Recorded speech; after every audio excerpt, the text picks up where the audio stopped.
السلام علیکم ورحمۃ اللہ وبرکاتہ۔ میں ہوں مفتی سلیم، سلام محبت قبول کیجیے۔ بعض اوقات کسی انسان کو یا گھر میں جنات کے اثرات ہوتے ہیں اور بہت زیادہ ہوتے ہیں، تو جنات سے بچاؤ کے لیے، ان کی شرارتوں سے بچاؤ کے لیے، ان کی کمینگیوں سے بچاؤ کے لیے، ان کے نقصانات یا دشمنی سے حفاظت کے لیے مختلف طرح کے وظائف اور اعمال پیش کیے جاتے ہیں، اور مختلف بزرگوں نے مختلف پیش کیے ہیں۔ تو ان میں سب سے جو قوی اور طاقتور عمل اور وظیفہ ہے، یہ وہ ہے کہ جو آپ صلی اللہ علیہ وسلم نے حضرت ابو دجانہ رضی اللہ تعالی عنہ کو عطا فرمایا تھا۔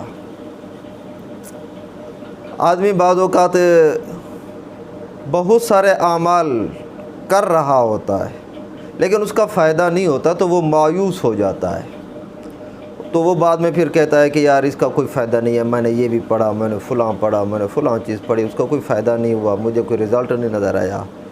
دراصل اس کی وجہ عمل کی نہیں ہوتی، اس کی وجہ پیچھے فائدہ نہ ہونے کی یہ ہوتی ہے کہ جو وہ عمل کر رہا ہوتا ہے، بعض اوقات اس کا تعلق ہی نہیں ہوتا اس مقصد کے ساتھ جس مقصد کے لیے وہ پڑھ رہا ہوتا ہے، تو پھر لا مالا فائدہ نہیں ہونا ہوتا اس کا، تو لیکن پھر وہ اعتراضات وہ عمل پر کرنا شروع کر دیتا ہے۔ تو یہ جو عمل پیش کرنے لگا ہوں، یہ نبی کریم صلی اللہ علیہ وسلم کا عطا کردہ ہے حضرت ابو دجانہ کو۔ حضرت ابو دجانہ رضی اللہ تعالی عنہ انتہائی بہادر، شجاع اور کمانڈر قسم کے صحابی تھے۔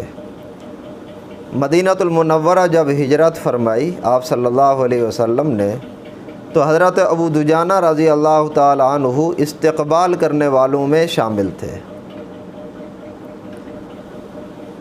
ان کی بہادری کا آپ یوں اندازہ لگا لیں ایک مشہور واقعے سے کہ غزوہ احد کے موقع پر آپ صلی اللہ علیہ وسلم کے ہاتھ میں تلوار تھی، تو آپ نے فرمایا تلوار لہرا کر کہ اس تلوار کا حق کون ادا کرے گا؟ حضرت زبیر رضی اللہ تعالیٰ عنہ اٹھے اور عرض کی کہ یا رسول اللہ، میں اس تلوار کا حق ادا کروں گا۔ لیکن آپ نے حضرت زبیر کو تلوار نہیں دی، حضرت زبیر بیٹھ گئے۔ بعد میں حضرت ابو دجانہ آئے اور حضرت ابو دجانہ کھڑے ہوئے کہنے لگے یا رسول اللہ، اس کا حق میں ادا کروں گا۔ آپ صلی اللہ علیہ وسلم نے وہ تلوار حضرت ابو دجانہ کو دے دی۔ حضرت زبیر کہتے ہیں کہ میں ذرا اپنے دل کے اندر ایک پریشان تھا، ہلکی سی خفگی تھی کہ میں آپ صلی اللہ علیہ وسلم کی پھوپھی کا بیٹا ہوں، اور میں نے تلوار کے بارے میں کہا کہ میں حق ادا کروں گا، لیکن آپ نے مجھے نہیں دی، وہ حضرت ابو دجانہ کو دے دی۔ تو کہتے ہیں کہ میں پیچھے ہوا کہ دیکھو دوسری ابو دجانہ کرتا کیا ہے۔ آپ نے ابو دجانہ کو تلوار دی اور پوچھا کہ ابو دجانہ تجھے پتہ ہے کہ اس کا حق کیا ہے؟ ابو دجانہ نے کہا کہ یا رسول اللہ آپ فرما دیں۔ آپ نے فرمایا کہ اس کا حق یہ ہے کہ یہ تلوار کفار پر چلے، کسی اور پر نہ چلے۔ تو حضرت ابو دجانہ کو وہ تلوار دی۔ حضرت ابو دجانہ کے پاس جو ہے نا وہ ایک سرخ قسم کا کپڑا تھا، تو وہ کپڑا رومال نما وہ سر پر باندھا اور تلوار اٹھائی اور ایسے فخریہ انداز میں چلنے لگا، تکبرانہ انداز میں۔ تو آپ نے فرمایا کہ اللہ جل شانہ کو یہ چال صرف میدان جنگ میں پسند ہے، اس کے علاوہ نہیں۔ حضرت زبیر کہتے ہیں کہ میں پیچھے چلا کہ دیکھوں ابو دجانہ کیا کرتے ہیں۔ احد کے موقع پر یہ واقعہ ہے، یہ گھسے دشمنوں میں اور ایسے گھسے کہ صفوں کو چیرتے ہوئے اگلی طرف نکل گئے، پرلی سائڈ پر، اور پھر وہاں سے حملہ آور ہوئے اور صفوں کو چیرتے چیرتے اس طرف آ گئے۔ ایک آدمی نے حملہ کیا، ابو دجانہ رضی اللہ تعالیٰ عنہ نے آگے ڈھال کی تلوار کو، تو اس کے حملے کو روکا، اور پھر اسی تلوار سے جب اس پر حملہ کیا تو اس کو ایک ہی وار سے 2 ٹکڑے کر دیا۔ حضرت ابو زبیر کہتے ہیں کہ ہاں میں نے سمجھا کہ واقعی اس تلوار کا حق ابو دجانہ ہی ادا کر سکتا ہے اور کوئی نہیں۔ تو اتنے بڑے آدمی تھے۔